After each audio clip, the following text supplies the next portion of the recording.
நீங்கள் கவனித்திருக்கலாம், சில மனிதர்கள் அறவழியிலே நடந்து பெரும் பொருளை ஈட்டி நல்ல பெயரோடு புகழ் பெற்று வாழ்ந்திருப்பார்கள். அவர்தம் வாரிசுகள் ஆரம்பத்திலே அத்தகைய தாய் தந்தையரின் பெயருக்கு ஏற்றபடி வாழ்ந்திருந்தாலும் பின்னாளில் சிந்தை தவறி மதிமயங்கி விதிவசப்பட்டு பெயரை இழந்து, புகழை இழந்து, பொருளை இழந்து, உடல் ஆரோக்கியத்தையும் இழந்து பழி சொல்லுக்கு ஆளாகி இருப்பார்கள்.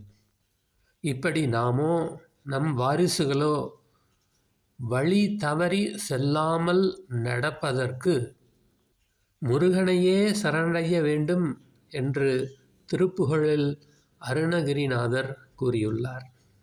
இத்தகைய அறிவுரையை கூற அவரைவிட மிகச்சிறந்த மனிதர் யாருமில்லை என்பது உங்களுக்கு தெரிந்திருக்கலாம். திருப்புகழில் 115வது பாடல் பழனி மலையை பற்றிய பாடல். அதனுடைய விளக்கத்தை இங்கே கூறுகின்றேன். பாடலையும் அதன் விளக்கத்தையும் இசையையும் நீங்கள் கௌமாரம் மற்றும் இதர சைட்டுகளில் சென்று பார்த்து கொள்ளலாம். இந்த பூ உலகத்திலே மனித வித்தாக தோன்றி அழுது பெருமூச்சு விட்டு திணறி தாயின் மடி மீது கிடந்து தவழ்ந்து கால்களை தத்தி தத்தி தளர நடையிட்டு தெருவில் ஓடித் திரிந்து விளையாடும் குழந்தைகள் கடவுளுக்கு நிகரானவர்களாகவே நாம் பார்ப்போம். அவர்கள் கள்ளம் கபடம் இல்லாத குழந்தைகள். கொஞ்சம் பெரியவர்களானவுடன் நிறைய கல்வி கற்கின்றார்கள், பல புத்தகங்களை படிக்கின்றார்கள், அவரது அறிவு விசாலம் அடைகின்றது.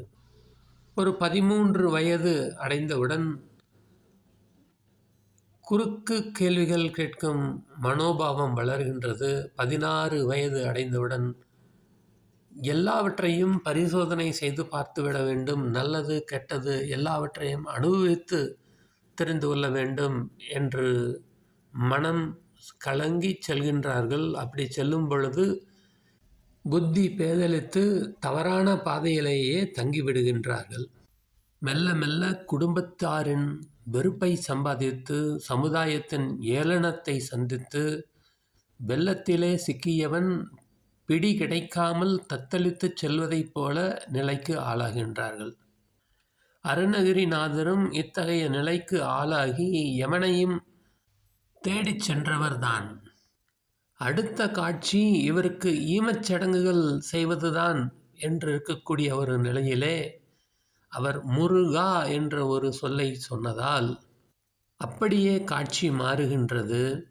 முருகனுடைய திருவடி தாமரைகளை பற்றுக்கோடாக அடைந்து தமிழ் கவிதைகளை அவர் பாடி பாடி நம்மை எல்லாரையும் உய்வித்ததும் புகழடைந்ததும் எல்லாருக்கும் தெரிந்ததே. இந்த சம்பவத்தின் ஊற்றுக்கண் திருவண்ணாமலையாக இருந்த பொழுதும் அவர் பாடாத முருகனே இல்லை. அவர் பாடிய திருப்புகழை நாம் பாடி பாடி நம்மையும் நம் சந்ததியினரையும் வழி மாறாமல் முருகன் காப்பாற்றுவான் என்று வேண்டிக் கொள்வோமாக.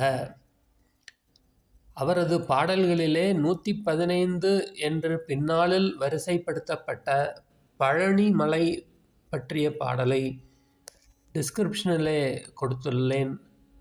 அதனுடைய விளக்கங்கள் மற்றும் அந்த பாடலுக்கான லிங்குகளையும் கொடுத்துள்ளேன். கேட்டு மகிழுங்கள். திருப்புகழ் வழியில் இணைந்திருப்போம்.